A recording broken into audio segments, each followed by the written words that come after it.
नमस्कार। आज स्वास्थ्य वार्ता को आपन को स्वागत। आज आम जाना असली नकली एक नूतन जिनिस आपण मैंने जेहेतु बर्तमान शीत ऋतुर आगमन है आपण नित्य व्यवहार्य जिनस एक तेल को आप सब व्यवहार करती नड़िया तेल तार असली नकली विषय आम आज जाना कि मुझे आपन को जनईबी जे आपण को बजार आपण मैंने बजार आणुवा जो तेल घर को आणुचंती ताहा असली ना नकली केमिति जानिबे साधारण उपाय। प्रथमे तेल टी गोटे छोट ग्लास ट्रांसपेरेंट ग्लास बा काच ग्लास रे रखिदेबे। आउ एक ग्लास रे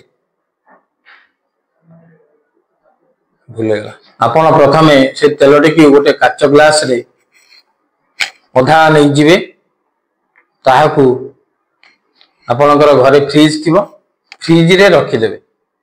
फ्रिजर रे रखिबे नाही फ्रिज रे रखिदेवे ताहाकू आधा घंटा पर्यंत 30 मिनिट पर्यंत ताहाकू फ्रिज रे रखिदेवे एवं 30 मिनिट परे ताहाकू आपण जब बाहर करिवे देखिबे से तेल किछि अंश रे बसी जाइथिबो।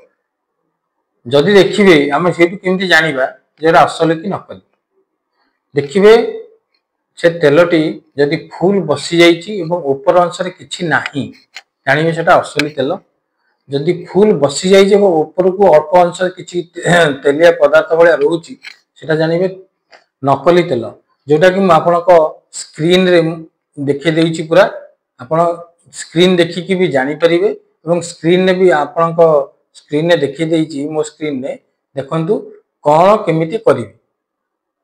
एई भले उपाय रे आपण नड़िया तेल को असली एवं नकली रूप में जानीपर रही। नमस्कार। आगो को असली नकली आउ एक अध्याय को आपण को एक नूतन जिनिस शिखेबी। नमस्कार।